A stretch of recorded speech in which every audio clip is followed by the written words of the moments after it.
Hindi nakakababa ng pagkatao ang paghingi ng paumanhin, lalo na kung ang paghingi mo ng kapatawaran ay sa kasalanang hindi mo naman sinasadyang gawin. Ako po ang inyong lingkod, Tagapanood TV.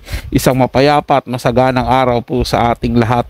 Welcome back po dito sa ating YouTube channel at Facebook page. Ngayong araw po ang ating pag-uusapan, bibigyan ng komento, reaction, opinion ay ang ginawa ni Alex Gonzaga na paghingi ng tawad sa kanyang asawa na si Mikey Morada. At ang video po na gagawa natin ng reaction ay galing po sa channel ni Showbiz Trend Update. Nasa description po yung link na kanyang channel. Bisitahin po at pakisuportahan na rin. Kaya naman huwag na natin patagalin to. Simulan na po natin ang ating reaction video sa araw na to, mga tagapanood. Let's do this! Welcome back sa aking channel. Alex Gonzaga humingi ng tawad sa kanyang asawa na si Mikey Morada. Dahil sa pangatlong pagkakataon na muli siyang nakunan sa unang baby sana nila. Panuurin at pakinggan ang buong detalye.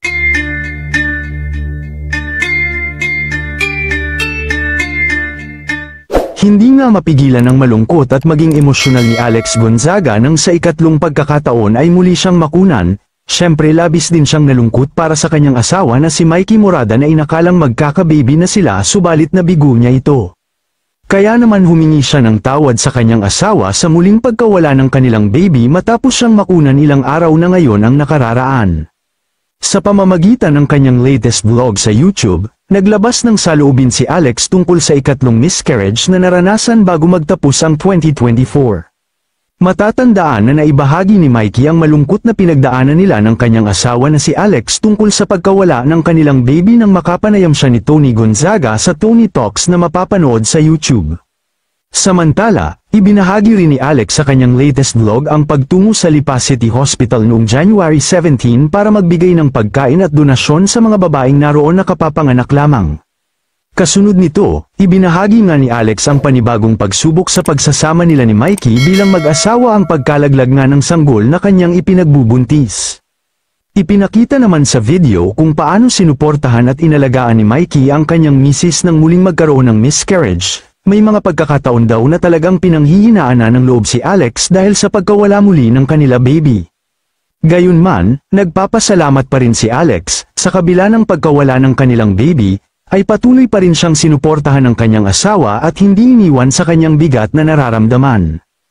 Para kay Alex ang kanyang asawa ang nagbigay sa kanya ng lakas para makayanan ang lahat ng mga pagsubok na dumarating sa kanya, at hindi nito pinaramdam na hindi siya nag-iisa. Nagpapasalamat din siya dahil na kahit na ano pa ang nangyari ay hindi nagbago ang pagmamahal sa kanya ng kanyang husband. Kayo mga ka-showbiz, anong masasabi nyo sa ating showbiz topic ngayon? Maging ako man, mga tagapanood, ay nalulungkot din para po kay Alex Gonzaga, no? Kasi siyempre bilang ina, yan po talaga yung pangarap ng isang ina, lalo na kung medyo nagkakaedad na rin, na gusto niyang makakita ng mga supling na mga anak niya, tapos mawawala lang po nang hindi lang po isang beses, tatlong beses na po siyang nakunan. Kaya masakit po sa kanya yun, mga tagapanood. Pero ako naman ay bumibilib din sa katatagan ni Alex Gonzaga at sa kabaitan niya, kasi hinako niya lahat humingi siya ng kapatawaran sa kanyang asawa. Siyempre yung asawa niya gusto na rin sila talagang magkaanak at magkaroon talaga na meron silang sariling pamilya na matatawag nilang kanila, hindi yung nanghihiram lang sila ng mga bata. At nakikita ko po yun sa mga vlog, mga tagapanood, kung gaano nila kamahal yung mga pamangkin nila na parang itinuturing nilang anak. Kaya po, sobrang saludo po ako kay Alex Gonzaga na humingi siya ng kapatawaran, although hindi niya naman po talaga kasalanan kung bakit siya nakunan. May mga pagkakataon po talaga na pwedeng mangyari ang hindi natin inaasahang bagay. Tapos sobrang saludo rin ako kay Mikey Morada, sa mister ni Alex Gonzaga, kasi hindi niya iniwanan si Alex at talagang pinanindigan niya yung sinumpa niya na sa hirap at ginhawa, sasamahan kita at mamahalin kita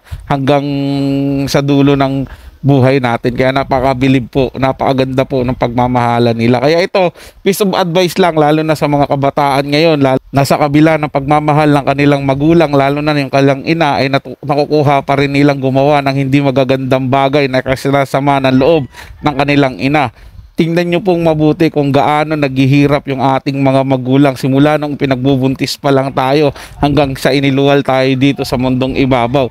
Yung sakripisyo at hirap nila. Sana naman suklian natin ng kabutihan at kagandahang asal din at ng puspusang pagmamahal. Hindi yung sinusuklian natin yung mga magulang natin, lalo na yung nanay natin, ng katigasan ng ulo natin at yung pagre-rebelde dahil hindi nakuha yung gusto nilang makuha. So yun lang po mga tagapanood, no? Nagustuhan nyo po yung ating talakayan sa araw na to, at kung kayo bago lang po na napadaan dito sa ating channel, huwag nyo po sanang kalimutan na mag-subscribe. Hit nyo na rin po notification bell para lagi po kayong updated sa mga bago pang video na ating ilalabas.